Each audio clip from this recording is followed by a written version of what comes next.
Alam nyo, nafo-frustrate ako every time na we really have to acknowledge the fact na isa talaga sa mga kalaban natin, isa talaga sa mga problema natin is the mainstream media. With all due respect sa mga kaibigan ko at mga kakilala ko na nagtatrabaho sa mainstream media. I know it is a profession and they are part of the system. Pero nakakadiri kasi dahil a lot of people listens to the mainstream media and naging enterprise na kasi yung naging enterprise yung hindi pagsasabi ng buong kwento. And it is being taken advantage by those people who are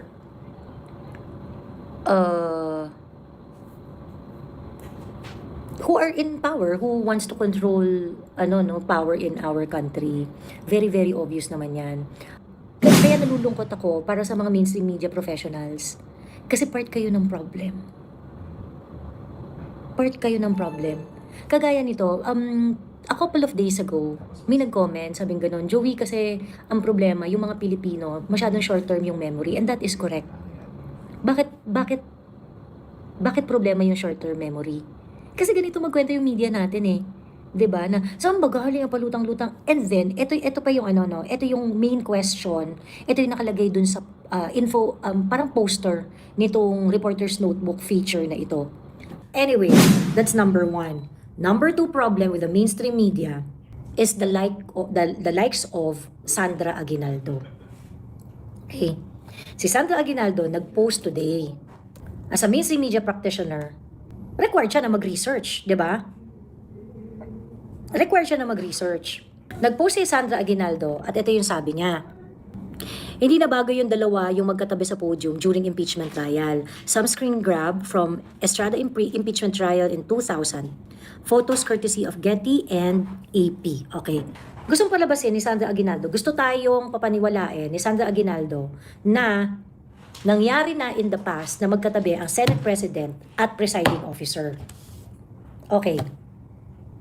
At ito raw yung example niya. Of course, she is so fucking wrong. 'Di ba? And this is a clear misinformation. A clear misleading post coming from a mainstream media practitioner.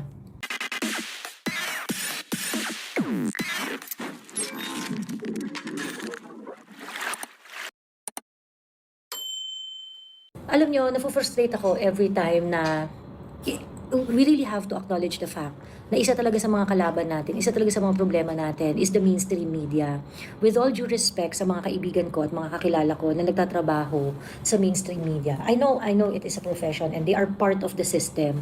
Pero nakakadiri kasi dahil a lot of people listens to the mainstream media and naging enterprise na kasi yung naging enterprise yung hindi pagsasabi ng buong kwento. And it is being taken advantage by those people who are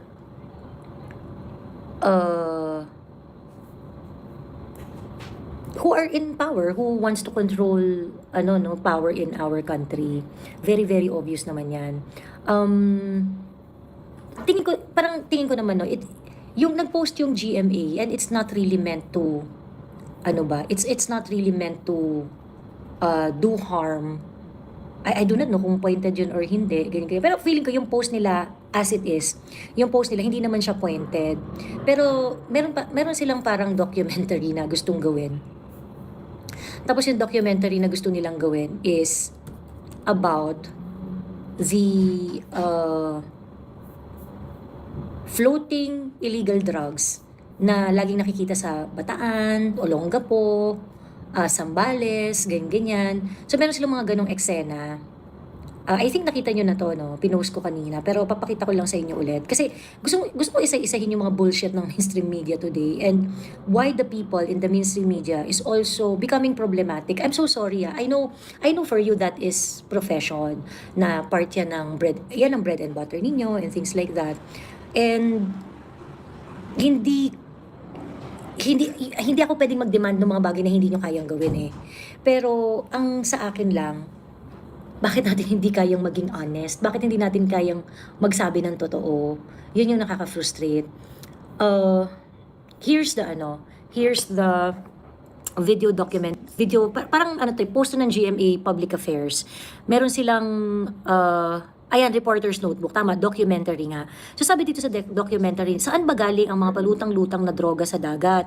Sa nakalipas na buwan, sunod-sunod ang natagpo ang palutang-lutang na sako sa karagatan ng Luzon at ang nakababahala, mga illegal na droga pala ang laman nito. Sa Mariveles, Bataan, nakabingwit ng mga sako-sakong puti ang mga mangingisda sa karagatan ng Zambales. At nang kanilang buksan, laman nito, bloke-blokeng shabu na nakasilid sa pakete na may label na dried durian at tsaa. Makalipas ang isang linggo, halos 4 na bilyong pisong halaga ng shaburin ang nakuha ng mga mangingisda sa karagatan ng Bulinaw, Pangasinan, umabot din sa karagatan ng Cagayan, Batanes, Ilocos, mga palutang-lutang na kontrabando. Sa isang operasyon naman sa Subic, Zambales, hinarang ng Philippine Navy ang isang fishing vessel na may kargang mahigit 1.5 tonelada ng shabu at may market value na 10 bilyong piso. Ayon sa investigasyon ng mga otoridad, posibleng bahagi raw ito ng isang international syndicate na kilala sa pangalang Samgor na gumagamit ng direct drop system kung saan binabagsak ng malalaking barko ang mga laman ng kontrabando at nag-aabang sa maliit na bangka para kolektahin.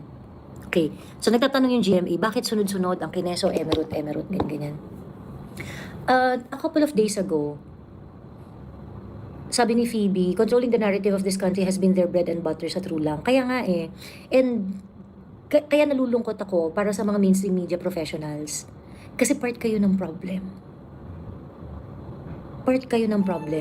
Kagaya nito, a couple of days ago, may nag-comment, sabing ganun, Joey, kasi ang problema, yung mga Pilipino, masyadong short-term yung memory. And that is correct. Bakit problema yung short-term memory? Kasi ganito magkwento yung media natin eh. 'Di ba? Na saan ba galing ang palutang-lutang? And then ito pa yung ito yung main question. Ito yung nakalagay dun sa parang poster nitong reporter's notebook feature na ito. Bagong kalakaran sa karagatan.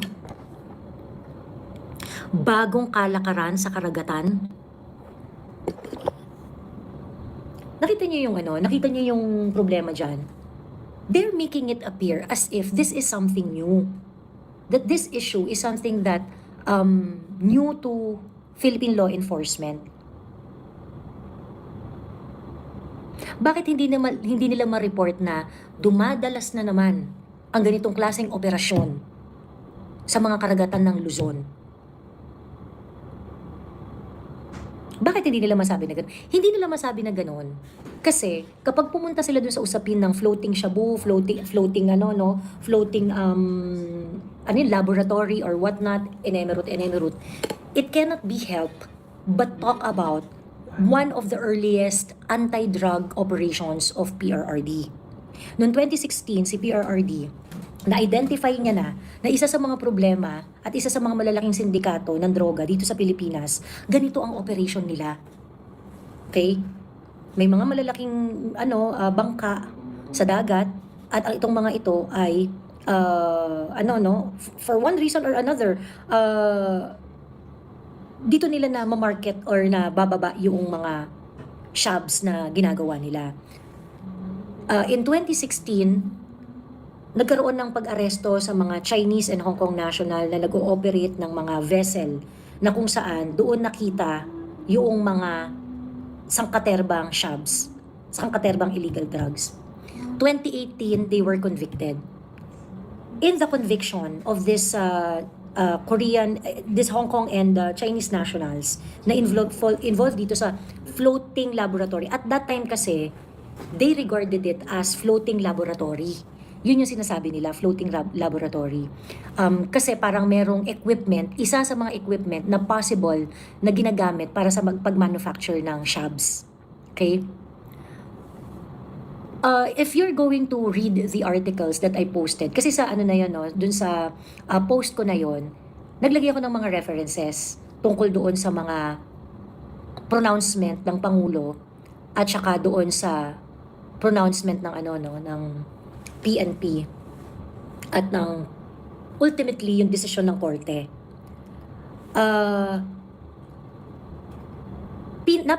Yung parusang nakuha noong mga nahuli, they were meted out with life imprisonment. So ibig sabihin 40 years and above. Yung pinaka malupit na penalty na pwedeng maibigay sa isang tao na nag-violate ng Philippine laws, yun yung nakuha nitong mga taong ito. But they were not convicted for manufacturing drugs. So ibig sabihin, hindi pala talaga laboratory yung mga floating shabu lab na nire-regard ng government natin noon. But nevertheless, the operation looks very, very similar. Okay? Ngayon, ang sinasabi nila dito, doon sa article na binasa ko, yung sa reporter's notebook, makang parang ang nangyayari, nagkakaroon ng mga delivery sa dagat. Pagkatapos dropshipping yung mga nangyayari. Parang i-drop siya somewhere and then hahabulin kung sino makukuha or doon pipick upin. So ibig sabihin, ang nagiging delivery area is yung karagatan na. Pagkatapos pipick upin na lang kung mapick up ba o kung whatsoever. Ganon. It's just so disappointing na yung mainstream media natin, hindi nila ikukwento na yung meron ng similar incident na ganito in the past. At ganito siya hinandle. May mga nakulong na of something similar na pangyayari. Ganito siya hinandle. In fact, akala nga noon, floating shabu yan. Pero hindi sila na-convict as a manufacturer of illegal drugs. But they were able to get conviction for other things, which is, I think, yung possessing such huge amount of drugs. Nevertheless, they were meted out with the heftiest penalty that they can actually get in Philippine law. Ayun. Canadian mining firms to invest more than 1.9 billion in the Philippines mining sector. Lalong babaha ang buong Pilipinas, sabi ni Rosalie Ginsana. Ibig sabihin, mabentahan natin sila ng mga raw materials natin. Canada na ang magsa-siphon ng Ma'am Awesome Gus, maraming salamat po sa super sticker. Thank you very much. Pag tinanong kay Auntie Claire, kayo po, nakikita niyan, kayo po magsabi saan galing yung Operation Romanov. Mga Duterte nakaisip niyan, hindi Malacanang. Sabi ni Bendam. Kalokohan niyang bilyones ang Intel Fund ni Bangag, hindi niya nalaman yung hayop na yan. At masyado mapagpatawad ng Pinoy. Sabi ni Together's Club, kaya dapat managot din yung MSM. They are polluting the minds of the people, lalo na yung mga hindi agad-agad nagre-research. Totoo. Kaya nga dapat we really have to tell everyone that you cannot take the words of mainstream media hook, line, and sinker. Yeah, okay, fine, nagre-report sila. They are professionally doing whatever it is that they are doing. As a media practitioner, syempre yung mga editor, yung mga reporter, or whatever, they are subjected to the editorial control of their company. So, they are not like vloggers, di ba? While yung mga vloggers, hindi sila as professional as the mainstream media practitioner. But vloggers are not beholden to anyone, 'di ba? Doon lang sa mga tao na yung mga vlogger na nagbabayad kung kani-kanino, beholden sila sa nagbabayad sa kanila.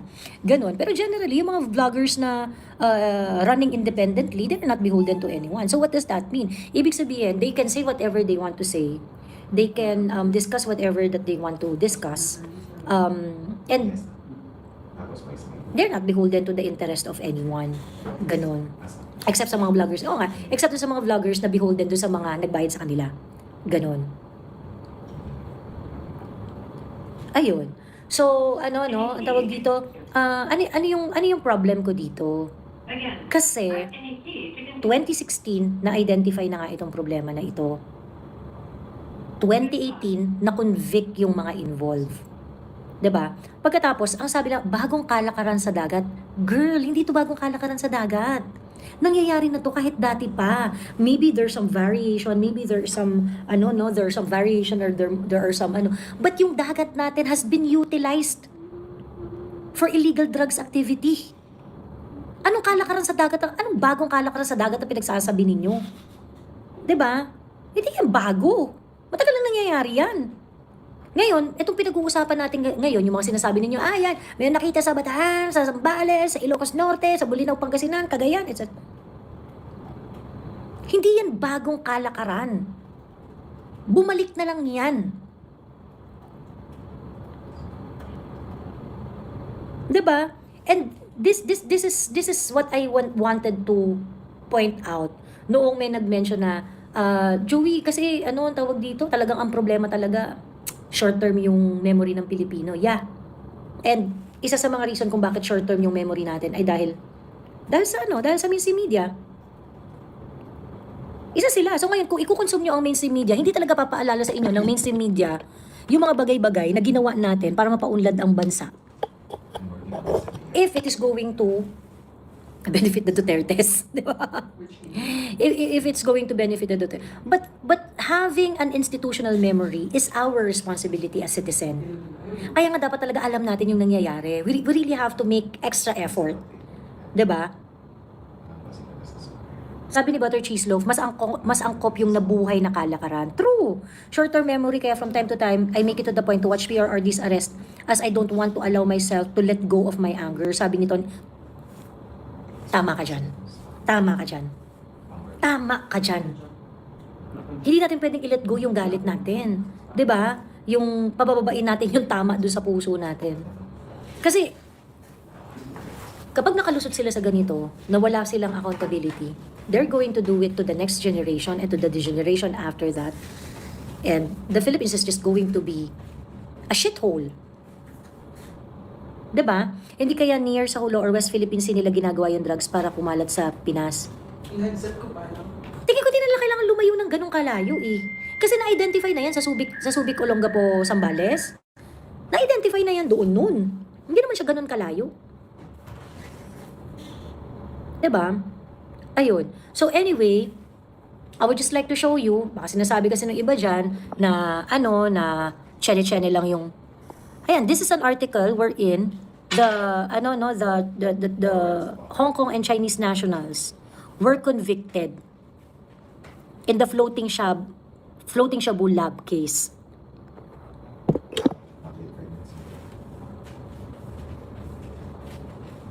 Ayun, sabi ni Jason Park, accountability, wow, hypocrisy much. Anong problema mo, Jason Park? Sino yung hypocrite? Sino tinutukoy mong hypocrite?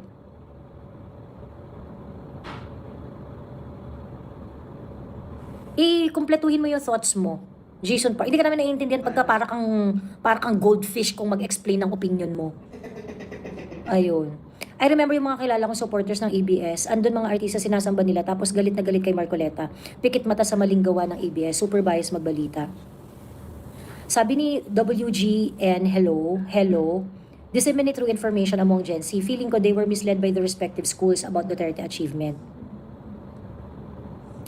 Accountability sa iba pero sa Duterte, wala. Sabing gano'n ni Jisun. Ayan, sige, Together's Club, hayaan mo si Jisun.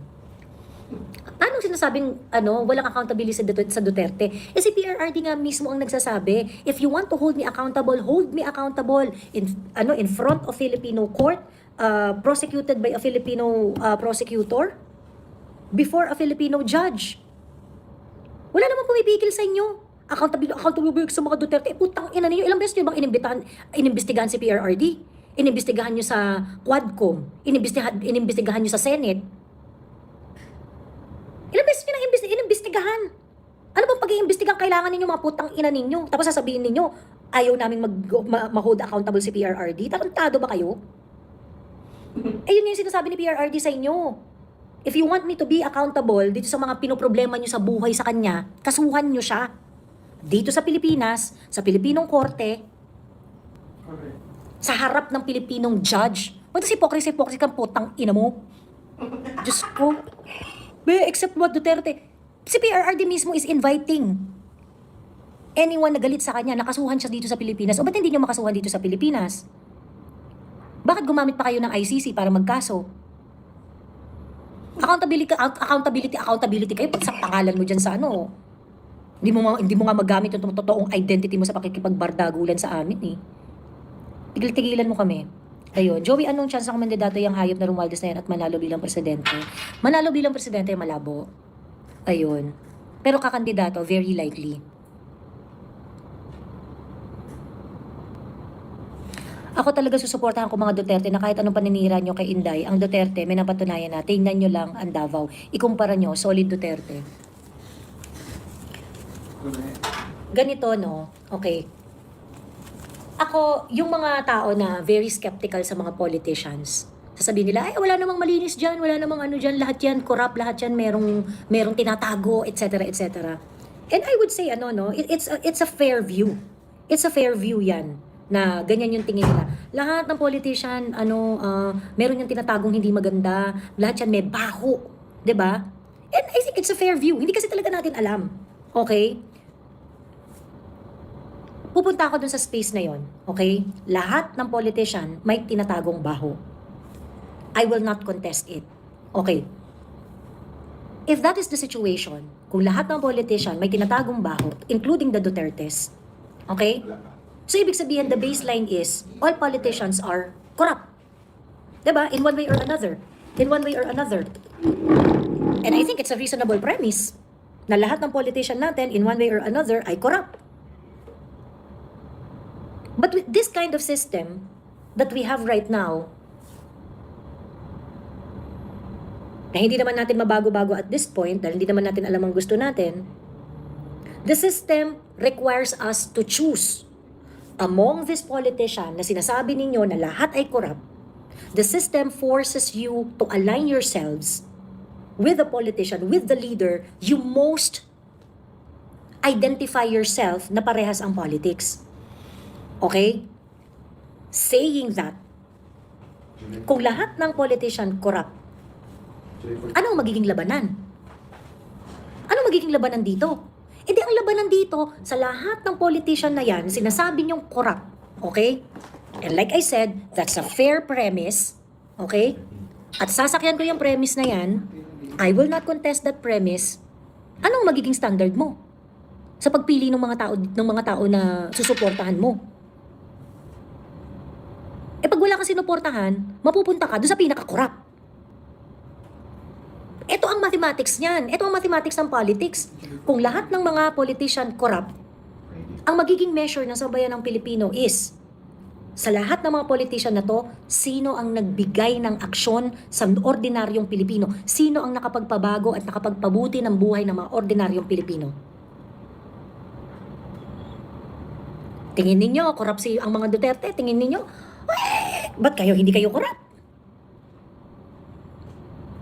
Sabihin na natin, kasi we're following your premise di ba, na lahat corrupt, lahat corrupt. O bakit magtuturo kayo, ay corrupt yan, corrupt yan.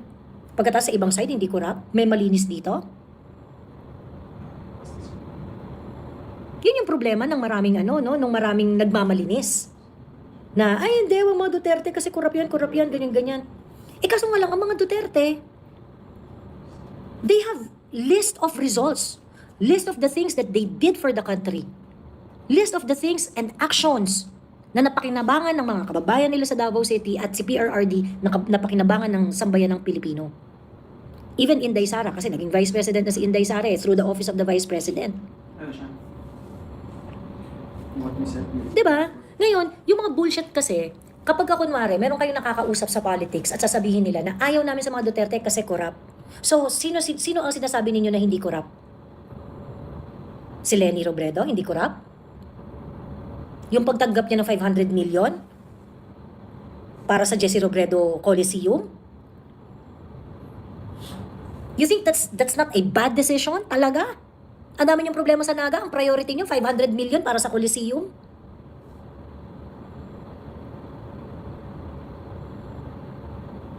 Tingin ninyo yung pagiging incompetent is not a form of corruption? Diba? So parang sa akin, parang yung mga nagsasabi dyan na mga, hindi, ayaw namin sa corrupt. That's the worst political position that you could ever take. Kasi unang-una, very hypocritical. Okay? Pangalawa, it's really so out of touch with the political landscape that we have right now. So, mag-real talk lang tayo dito, mga putang ina nyo, walang virgin sa politics. 'Di ba? Walang virgin sa politics. Eh pagkatapos ngayon, ang mga Duterte, pag hinamon natin tungkol dyan sa, hindi, accountability, hindi mo kayo pinipigilan. Nung ginawa ninyo kay Inday Sara doon sa, inimbestigahan nyo si Inday Sara sa confidential fund sa House of Representatives, hindi kayo pinigilan. Nag-file kayo ng impeachment, di naman kayo napigilan. Kasi sabihin ninyo, bakit ayaw yung papanagutin, kineso, ganyan, hinahayaan nga lang kayong gawin yung gusto ninyo No. I've been to Davao several times. The cops are disciplined. The taxi cab drivers are so clean. Their cabs are super linis. They follow traffic signs. The Dutertes must be doing something good. Correct. Ngayon, following the argument of these people na korap ang mga Duterte, yung mga korap sa inyo, kaya bang gawin yan?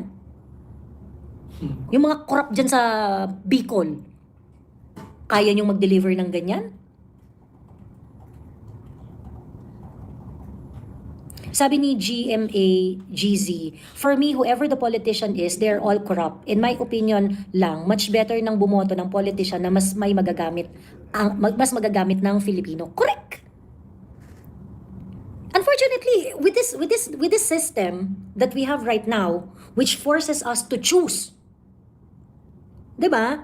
Sabi ni Rolando Mirla, matulog ka na lang iya. Kayo pong matulog po, tang inan nyo. Huwag nyo ako sinasabihan kung kailan ako matutulog. Diyos ko. Pwede naman kayo mag-scroll up na lang, talaga nag-abalak pang mag-type. Pakyo po kayo. Diyos ko. Nabulok na lang talaga sa lalawigan ng Rizal dahil sa mga inares. Sabi ni JC. Pupunta-punta kayo dito, magta-type-type ka, tapos patutulugin mo kung putang ina ka. Diba? Hindi na kung nag-scroll up ka na lang, hindi ka na ng problema. Diba? Ayan. Daming ebas. Ayun. Okay. Anyway, that's number 1. Number 2 problem with the mainstream media is the likes of Sandra Aguinaldo. Okay. Si Sandra Aguinaldo nag-post today.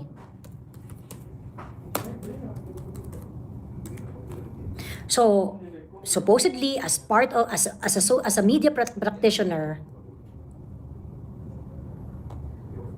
as a mainstream media practitioner, required siya na mag-research, 'di ba? Required siya na mag-research. Nag-post si Sandra Aguinaldo at ito yung sabi niya.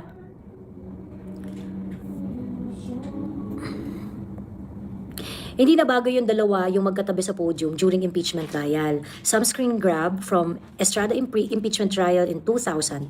Photos courtesy of Getty and AP. Okay.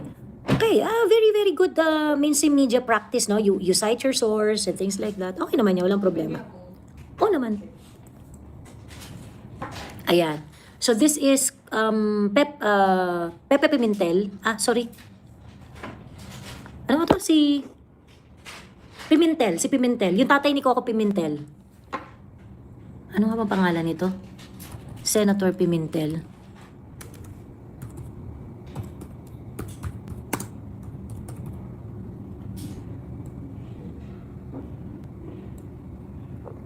Nene, ayun, putrages. Nene Pimentel. Ayan. Nene Pimentel, ayan. Nene Pimentel and Hilario Davide. Okay. Ayan sila, Ramon Revilla. Ito yung pangalawang photo. Ayan, magka-level sila. So ngayon, si Sandra Aguinaldo, ang gusto niyang palabasin ay Aquino Nene Pimentel. Yes, thank you very much. Ayun. Gustong palabasin ni Sandra Aguinaldo. Gusto tayong papaniwalain ni Sandra Aguinaldo na nangyari na in the past na magkatabi ang Senate President at Presiding Officer. Okay. At ito raw yung example niya. Of course, she is so fucking wrong. 'Di ba? And this is a clear misinformation. A clear misleading post coming from a mainstream media practitioner. Who benefits from this? Win Gatchalian. Si Win Gatchalian ang magbe-benefit dito sa post na ito na hindi pinag-aralan. 'Di ba? Kaya ang tanong kay Sandra Aguinaldo, kayo tinatawag niyo mga vlogger, bayaran. Ikaw, Sandra Aguinaldo, bayad ka ba dito? Bayad ka ba ni Win Gatchalian dito? Kasi si Win Gatchalian magbe-benefit dyan eh. Sa post mo na yan eh. Okay, but I'm going to tell you why this post is stupid. Okay, this post is stupid because it assumes that the situation of Nene Pimentel and Hilario Davide is the same as Win Gatchalian and Cheese Escudero. It's not the same. We're talking about the impeachment of Erap, who was the former president, and Inday Sara, who is the vice president. Our constitution is very, very clear. Dalawa ang rules pagdating sa presiding officer sa ating constitution. Pag president ang i-impeach, ang presiding officer sa trial ay Supreme Court Justice. Any other else, okay? Yung ibang mga impeachable officer, ang presiding officer niya is going to be the Senate President. That is the spirit of the constitutional provision, because if you're going to look at the intent of the framers of the Constitution, they really intend na Senate President ang magpe-preside ng impeachment ng mga impeachable officers except the President. Bakit? Okay, bakit? May reason yan na bakit iniba nila sa president, bakit hindi na lang din Senate President ang mag-preside ng impeachment. Kasi nga, the Senate President is actually next in line when it comes to nasa part kasi siya ng succession eh. Part siya ng succession. So, mayroong vested interest ang Senate President kapag presidente ang i-impeach. Kasi, pag na-impeach ang presidente, aakyat ang vice president. Yung vice president, yun yung magiging president. And yung vice president na naging president, mababakante yung posisyon niya. At ang next doon sa succession is going to be the Senate President. Diba?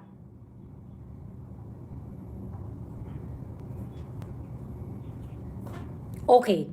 Ngayon, Diyos ko.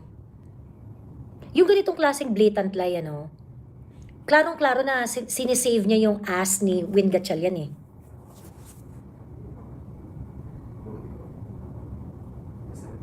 Sabi kayo nang sabi na diba? Bayaran ng mga vloggers, ganyan-ganyan, etc. etc. Samantalang kayong mga media practitioner, bayad naman kayo ng mga oligarko niyong boss.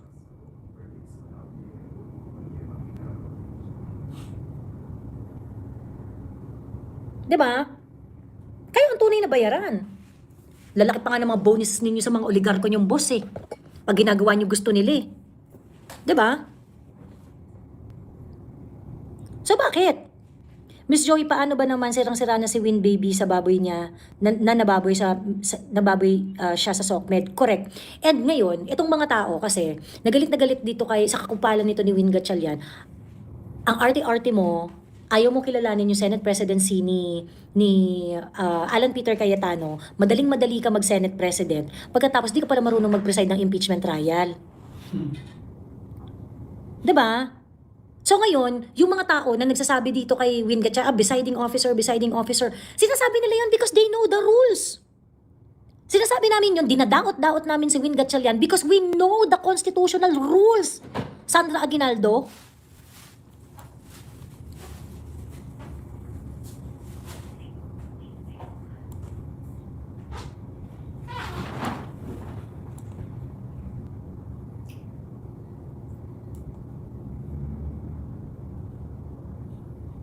pagkatas kayo yung magagalit sa amin as if kami yung hindi nag-iisip. 'Di ba? Sobrang kupal. Sobrang kupal. 40 nga po yung number niya.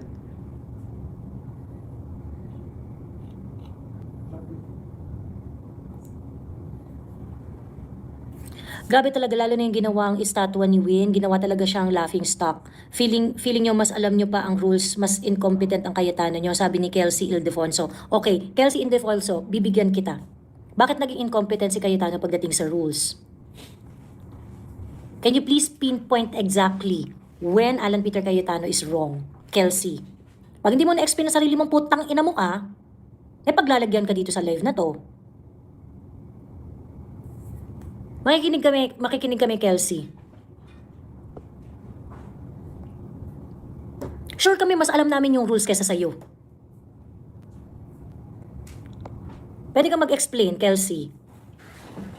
Sabi ni Farah, iba din tigas na mukha ni Gatchalian. Di siya nahihiya, pinagtatawanan na siyang taong bayan. Buti may mukha pa siyang humarap sa Senate. Totoo.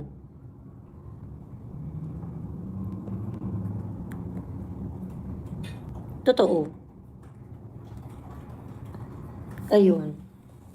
Oh, anyway, yan yung kinaka-bad trip ko.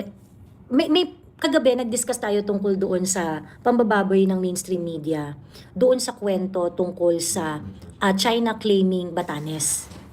And they are picking it up, reporting it in such a way na bigay na bigay yung narrative doon sa pang-aaway sa China. It is just so frustrating, no? Ganito tayo nilalason ng ng mainstream media at nung ibang mga mainstream media practitioner. So, kailangan po nating mag-level up. Kailangan po talaga nating mag-push back dito sa mga ito. Okay? Senate can amend its own impeachment rules. Hindi nyo alam yon, sabi ni Ember TV. Yes, they can. Okay? But in amending the Senate's own rule, it has to follow the constitutional guideline, Ember. Hindi mo ba alam yon, Ember?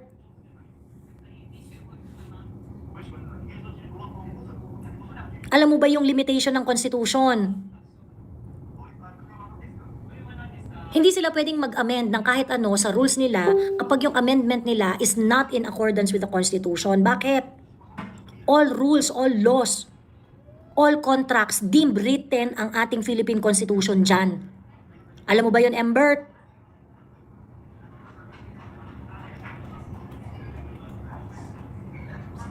So while the Senate can actually amend its own rules, they cannot amend its rules kapag ang ilalagay nila dun sa rules na yon is not in accordance with the Constitution. Ang sabi nga ng framers ng Constitution, ang Senate President, ang siyang magiging presiding officer for impeachable officers aside from the President. Ba't gumawa ng rules si Win Gatchalian tsaka si Chis Escudero? Ngayon, sagot, Embert. Yan ang problema sa inyo, hindi nyo naman alam pinagsasabi nyo, tapang-tapang nyo. Tapos kayo pa yung magtatanong, hindi nyo ba alam? Ewan ko sa iyo, tangina mo.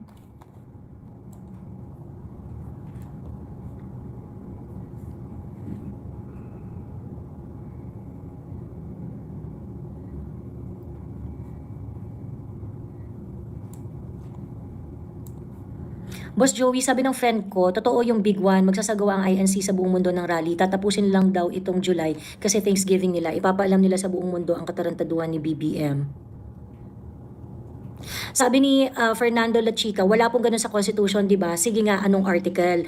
It is in the records of the deliberation of the Constitution, okay? Ganito yan, Fernando Lachica, okay? Meron tayong tinatawag na statutory construction. Sa statutory construction, ibig sabihin nun, iintindihin mo ang konstitusyon, ang batas, following certain rules in statutory construction. Okay, ano ang rules under the Constitution? The rules under Constitution is that the Senate President, the impeachment court is the Senate.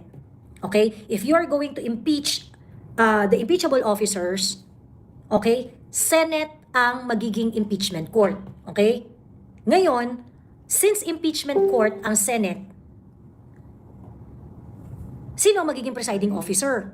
Okay? Sino ang magiging presiding officer?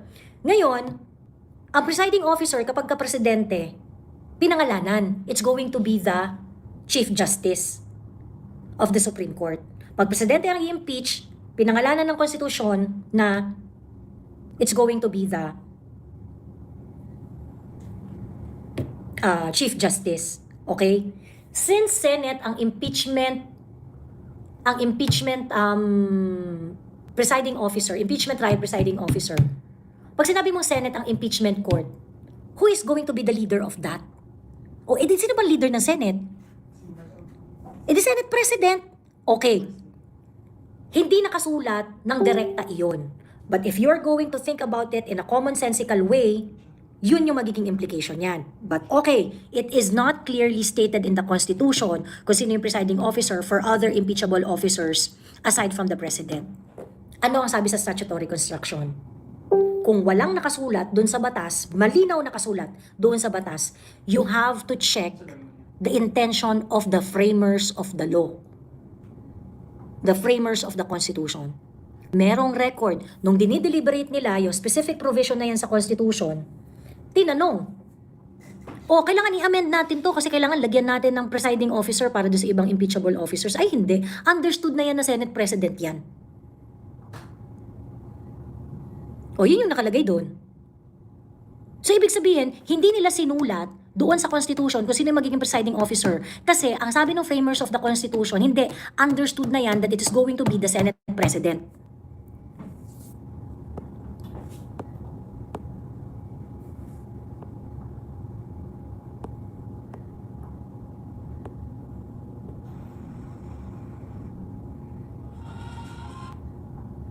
Sui generis po ang impeachment. Constitutional judicial process po yan, hindi standard judicial trial. Walang nagko-compare na standard judicial trial yan. Ember, putang ina mo. Nakikinig ka ba? Nag-deviate ba kami sa pag-cite ng rule sa pagiging sui generis nature ng impeachment court kang putang ina ka? Sinong nagko-compare ng impeachment court sa standard judicial trial? Wala. Ang pinag-uusapan natin dito, yung sui generis rules that applies doon sa mga impeachment court. Diyos ko, di marunong makinig. Exactly the point. Kaya nga di ba logic mo kanina, bakit hindi Senate President? Kasi inline siya sa succession. So bakit Senate President ang magpe-preside sa VP? Eh di sana Chief Justice na lang din. Tanga ka ba? Kapag na-impeach yung VP, next in line ba yung Senate President doon?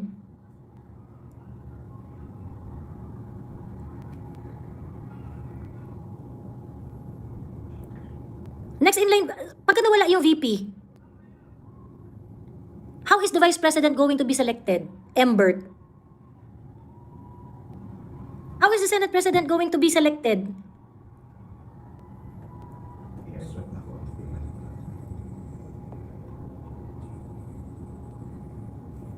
Sige, paliwanag mo bakit si Davide noon hindi Senate President, sabi ni Fernando Lachica. Fernando Lachica, pagka sobrang bobo, hindi na namin sinasagot. Merong threshold yung kabobohan dito, ha? Huwag sinasagad. Huwag sinasagad. Bakit nga si Davide? Ewan ko sa'yo, inom ka na ng muriatic acid. Bakit nga si Davide? Diyos ko, Lord. Alam mo, Fernando Lachica, naiintindihan ko yung tatanungin ninyo, bakit Senate President, hindi naman yung nakasulat sa Constitution. Pero yung nakasulat na sa Constitution, tapos tinatanong mo pa rin, putang ina mo ka. Meron ng matinding problema sa utak mo. Gusto nyo pa nasasaktan kayo.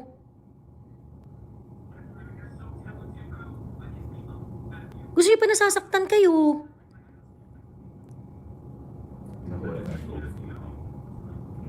Dinilit na ni Embert comment niya kasi na-realize na siguro na siya na mali niya. Hindi, may nag-delete yata ng comment. Siya ba nag-delete ng sarili niyang comment? You were charged. Matapos silang gawing bobo ang mga Pilipino, tapos nung mapansin at mapuna ang laway ni Luis, so bawal at tayo pa bad. Ano yan, lahat na lang dapat kontrolado nila if they want, sabi ni Queen Z. Daming troll sa kahit madaling araw na. True. Ibig sabihin nung na-impeach si Erap dati, naging presidente si Arroyo, then giving vice president si Ginggona who is minority leader before. Tama ba ako, madam? Ibig sabihin nung na-impeach si Erap dati, naging president si Arroyo, then naging vice president si Ginggona who is the majority leader before. Tama ba ako, madam? Kasi iba yung rules ng pagpili ng vice president. Pag yung vice president yung nag-resign, namatay, or for some other reason, cannot hold the office of the vice president. Iba yung mechanism. Hindi siya yung parang may aangat lang. Ganon. Kasi pipili yung president. Yung president yung magde-decide.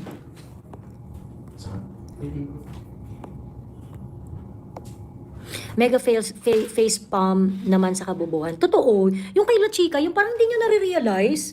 Doon ako nabubisit yung parang putang na sobrang bobo pagka sila pa yung matapang.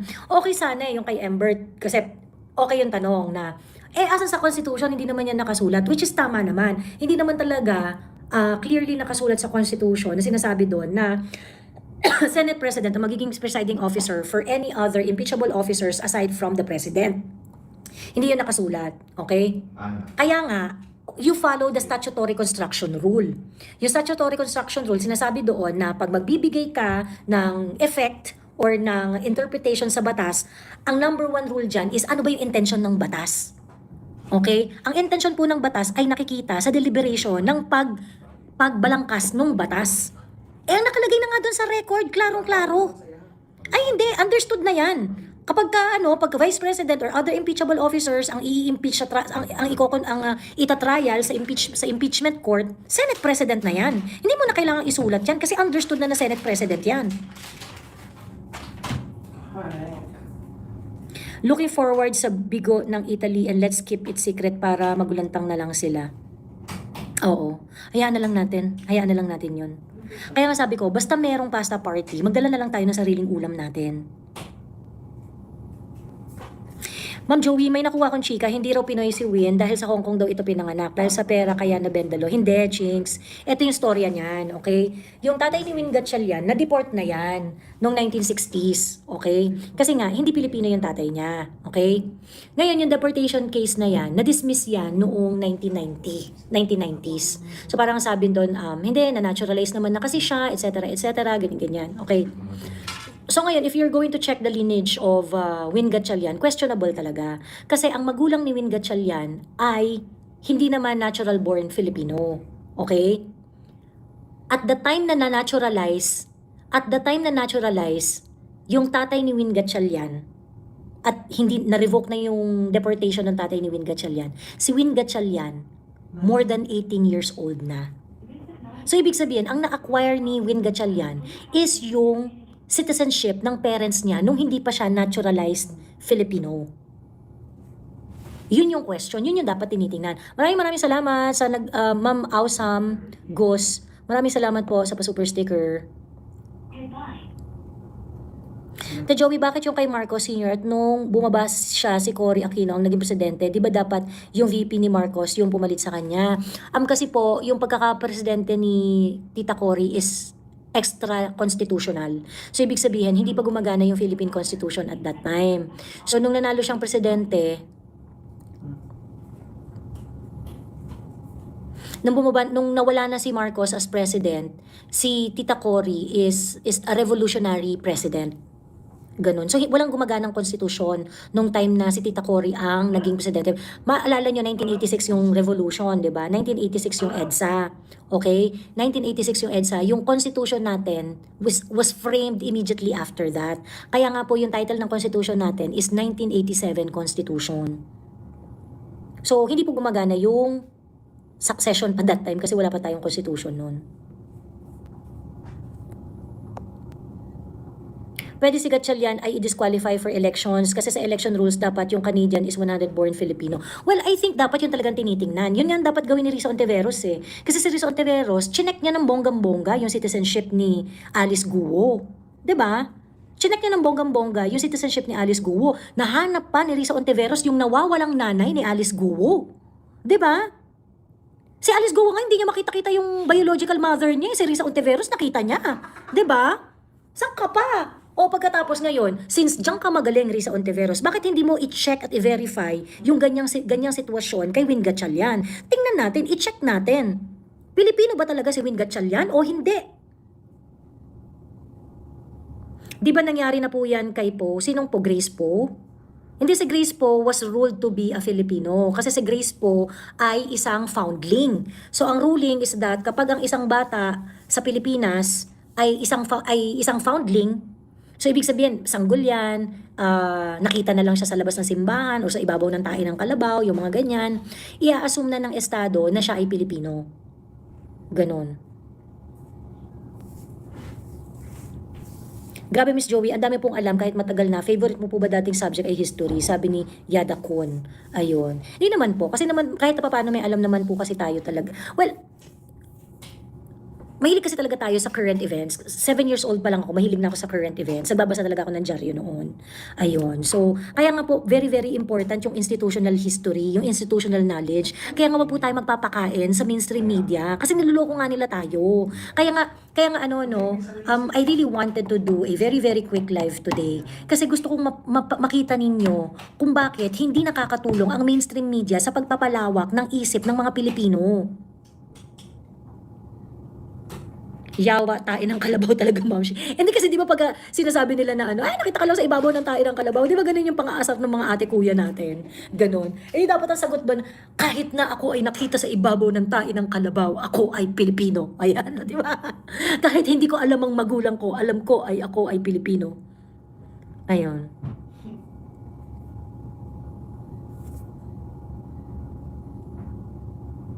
Sabi ni GMA, so ibig sabihin po pala, for example, father and mother ng isang bata ay 100% foreigner, tapos pinanganak nila dito sa Pilipinas at rekta palang Pinoy na yon. Hindi natin alam kung sino yung mga magulang niya.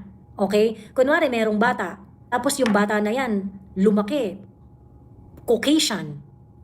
'Di ba? Yung kumbaga parang blue eyes, tapos blonde hair, kineso-kineso, ganyan-ganyan. Kaso nakita siya sa ibabaw ng tae ng kalabaw. Hindi mahanap ang kanyang mga magulang. Siyempre, i-assume mo na parang, ay, mukhang anak ng foreigner to kasi yung features niya, blonde yung buhok, blue eyes, talagang sobrang puti. Alam mo yun, yung hindi talaga siya Filipino looking.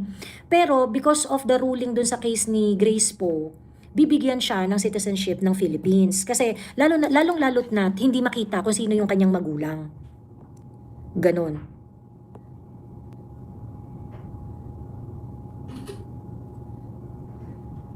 Correct ka dyan, Ma'am Joey. Kaya mahirap lumaban kasi nilalaso ng media ang isip ng mga batang Pilipino tapos lunod pa sa kakanood ng serye. Yun nga, kaya nga dapat lalo tayo magpaka-involve kasi marami talaga tayong trabaho para mapabuti yung bansa natin.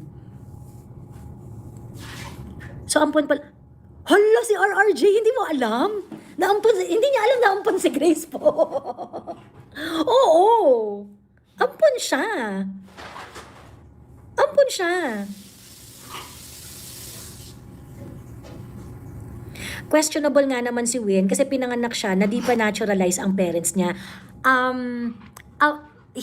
Na-naturalize yung parents ni Win more than 18 years old na si Win Gatchalian. So, ibig sabihin, there is no way para maging natural-born Filipino si Win Gatchalian. Kasi, ang way lang for Win Gatchalian is ma-naturalize din siya as a Filipino citizen. Ganon. Ang cute ni RRJ. Ngayon lang niya nalaman na now you know, RRJ. Ayan. Na-shock siya.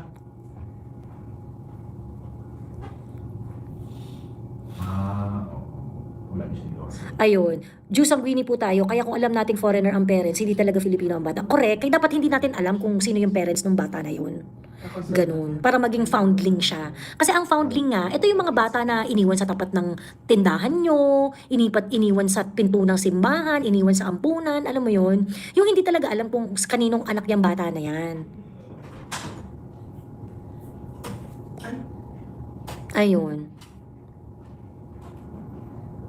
Salamat ate, now I know. Is it only Win Gatchalian or pati ang mga siblings niya? Kasi ang rule is kapag kunwari na-naturalize yung, kunwari ako na-naturalize ako. Nung na-naturalize ako, yung mga anak ko, minors pa, they can carry my naturalized citizenship. So ibig sabihin, yung anak ko, magiging Filipino na rin. Ganon. Pero pagka kunwari ako, na-naturalize ako, yung anak ko, more than 18 years old na, hindi siya magbe-benefit doon sa naturalization ko at ikikerry niya yung citizenship ko. Kasi off age na siya eh. So, ibig sabihin siya, kailangan niyang mag-undergo ng sarili niyang naturalization process. Kasi more than 18 years old na siya. Ganun. So, hindi siya automatic na magiging Pilipino dahil lang anak ko siya. Kung more than 18 years old, kung 18 years old na siya, kung adult na siya. Oh, so pinanganak talaga siyang hindi Pinoy. So bawal siya mag-hold ng national position, sabi ni Pahak Totoy. Yun nga, kaya nga dapat pakiusapan natin si Risa Ontiveros. Paki-double check naman ito, Risa. 'Di ba? Sabi ni Enrico, waiting na mag-rally tayo ulit, Anharot, Beatrice Prudente at Zenny Ponce. Tara sa Eiffel Tower, magdala kayo ng placard. Go! Go! 'Di ba?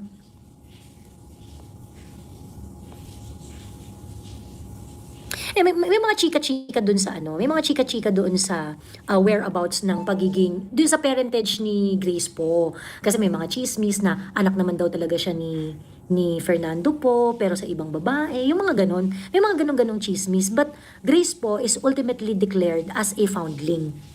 Ganon. Ibig sabihin, sa harap ng batas, ang kategory ni Grace po ay hindi malaman kung sino ang kanyang tunay na magulang. So I can't take your call right now, but leave a message and I will get back to you right away. Thanks. Ang alam ko, anak ni McCoy kay Rose Marie Sonora na kapatid ni Susan Rosa. Sabi, ay, mas maraming alam na chika si JR Santos. Makaluma yung mga chika niya. So, ayun. Thank you, madam, pinaglalaban mo ating VP. More blessed sa'yo. Sobra kawawa na kasi ang Pinas watching from Abu Dhabi. If foreigner give birth in the Philippines, kid is automatically Filipino citizen. Hindi. Hindi. Diyos ang Winnie po tayo. Blood po yung binibilang natin.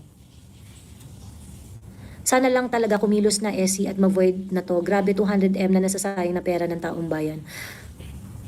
Nag-signature campaign tayo. 304,304 ang nagpirma para sa Tay Kami Naman Global Signature Campaign. Na mag-rule na ang Supreme Court habeas corpus ni PRRD. Nakinig ba ang Supreme Court? Hindi. So, you think Magda-decide ang Supreme Court? Hindi na magda-decide yan. Ayun. It's different in the US din, sabi ni Adre D. Cruz. Yes, iba po doon. Sa Amerika po kasi, jus soli, basta pinanganak ka doon, ma-acquire mo yung citizenship.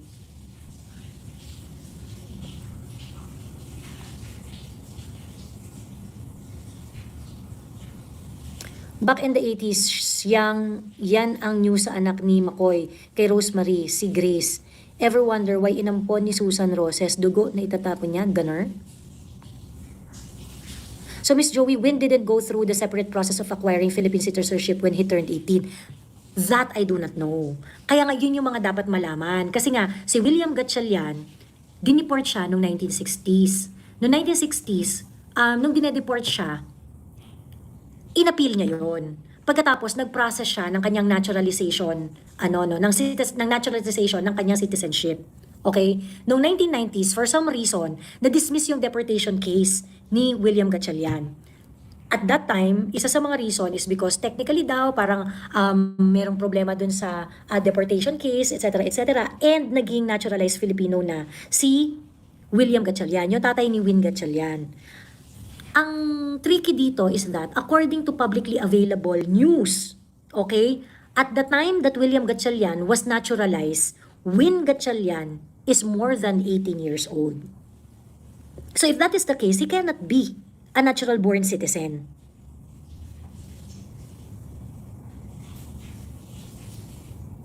Ayun, kaya pure Chinese ang itsura ni Win Gatchalian. Pagka Senate President kasi, pagka Senator kasi, di ba? Qualification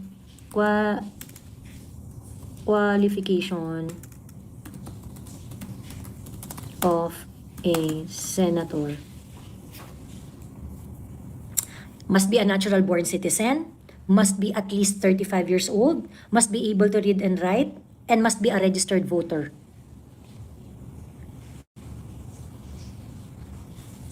Ayun, so hindi na siya natural-born citizen, di ba?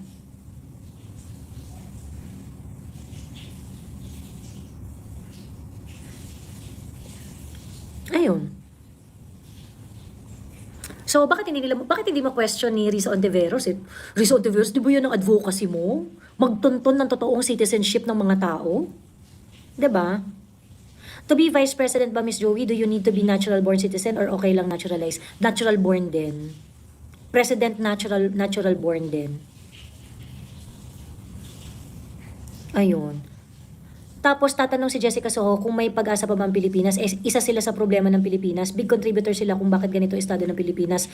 Naturing ang fourth state. Ate Joey, nakalap na ba yung sinasabi ni Crisette pang cosmetics mo? Nakakatawa kasi. Teka, bago ako mag-end live. Ito si Crisette. Nilason-lason kasi yan. Kasi, di ba magkakasama kami nila Crisette no sa Tricom, ganyan-ganyan. Tapos sabi niya gano'n, nung nakita niyo, di ba, syempre may TV coverage yung sa Tricom, ganyan-ganyan. Tapos di ba meron kaming video na magkasama kami. Yung video kay Abante, magkatabi kasi kami noon eh. Tapos, sabi niya, shit, nakita ko yung sarili ko. Nakita ko talaga parang pangit-pangit ko talaga, ganyan-ganyan. Pangit ng skin ko, etc. So sabi niya, since then daw talaga, kinareer na daw niya talaga yung magpa-derma-derma, ganyan-ganyan. Tapos meron siyang very, very trusted na dermatologist na parang after a while, sabi ko gano'n, Crisette, grabe ang ganda ng skin mo. As in, ang ganda talaga, yung parang baby talaga yung skin ni Crisette. As in, yung tapos pag nag-makeup siya, pak na pak. Ganon, yung parang siya talagang naka-filter. Tapos sabi niya, ay, magpa-treatment ka dun sa dermatologist ko, ganyan-ganyan. Di naman ako. Tinry ko naman, po talaga isang mahal. Ang mahal, Diyos me. Si Crisette yung tropa mo na di pa nakainom pero ugaling nakainom na. Ayun. Tapos hindi ang mahal-mahal, ganyan. Sobrang mahal. Pero nag-undergo pa rin ako. Tapos sabi ko kasi, grabe, sobrang mahal naman ito, ganyan-ganyan, etc., ganyan-ganyan. Kasi every time na may opportunity siya na pupurihin yung treatment, hindi, Joey, kumanda na nga yung skin mo. Hindi, okay lang, ang ganda-ganda na. Sige, oo, sige na, hindi mo na ako kailangan bulahin. Ayun. So talagang every opportunity na sabi, diba? Maganda yung treatment. Ganyan. Ayun. Is it my TV or high-end ang resolution ng phone? Mas maganda yung resolution ng phone. Phone kasi yung gamit ko ngayon, kaya mas maganda yung resolution. Naubos na nga daw pera mo pang tago sa China. Sabi ni Chris. Baka nasabay na. Ayan. Tapos tatanong si okay, anyway. May kwentong barangay po ba?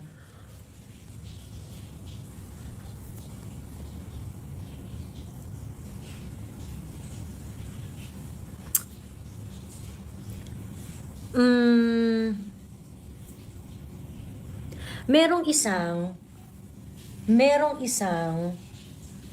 taga-barangay na biktima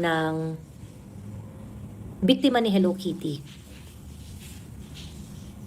Hindi natin siya kakampi, pero biktima siya ni Hello Kitty. Okay?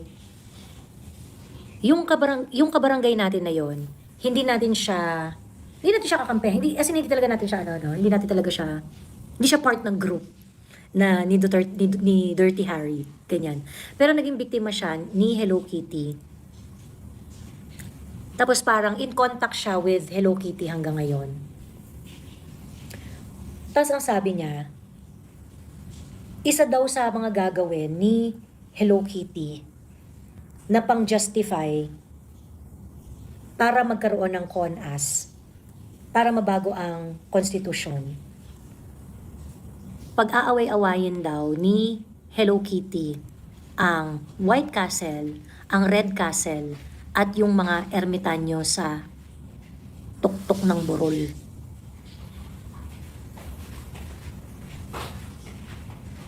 So paguguluhin niya, gagawa siya ng gulo. Gagawa siya ng gulo sa White Castle at saka sa Red Castle. Pagkatapos gagawa siya ng gulo na yung mga ermitanyo sa tuktok ng burol ay magkakagulo-gulo din. Oh, Purple Castle. O sige. Ayun, Purple Castle. Tama ka, Bertie. Bilis ang pick up mo. Ayun. Kaya naisip ko, yung chismis na i-appoint yung kalansay na kunti ka ng mategi pero nabuhay pa din.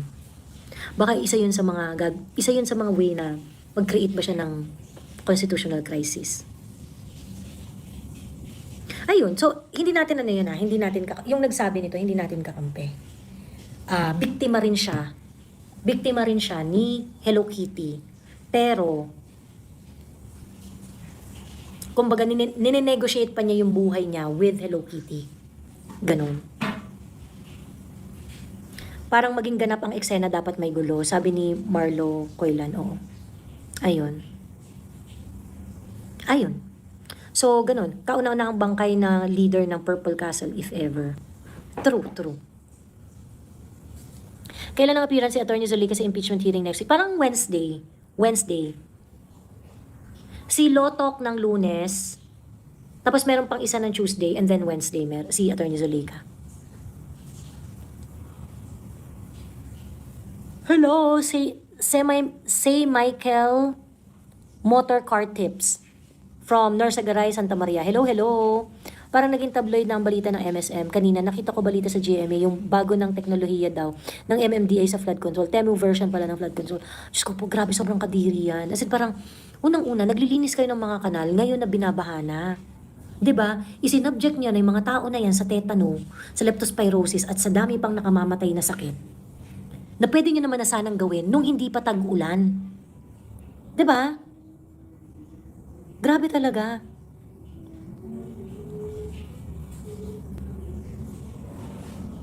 NBI, si Lotok is yung parang basta yung supervisor ni Kalilong. Siya yung supervisor ni Kalilong. Ayun. Anyway, siya, matulog muna tayo at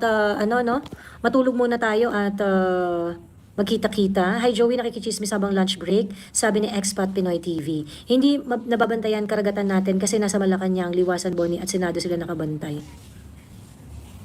Parang si Matibag yata mag-aano rin. Sabi ni Jumelski, si Kuhol na Matibag sa WED ata, Joey. Tuesday si Atty. Zalica. Baka. Hindi ko lang ano. But anyway, parang ganun yung, si Lotok, and then meron pang isa, tapos si Attorney Zuleika. Miss Joey, si ligutan daw ay NUPL, sabi ni Ka Eric. Oo nga. Sabi rin ni, di ba, ni Attorney Doc Lorraine Badoy. Ayun. Anyway, siya, sige na, matulog na tayo. Thank you very much. Mabilis na live lamang. And kailangan ko lang mailabas ang sama ng loob ko sa mainstream media kasi parang, ayan na naman kayo eh. I feel really sorry for my friends who are in the mainstream media kasi, yung bulok na sistema, you are part of a very, very rotten system, which is the mainstream media. And you have no choice but to build a career out of it. And you have no choice para magpakain dun sa gusto ng oligarchic boss ninyo. 'Di ba? Ayun. Bakit kaya galit na galit si Lacson kay Marcoleta? Dahil kaya sa nabisto siya. Yes. Pinaya ni Marcoleta si Ping Lacson ng bonggang-bongga. Siyempre, hindi makakatulog yan si Ping Lacson forever. Ayun. Siya, sige na, matulog na tayo. Thank you very much. Maraming salamat. See you next time.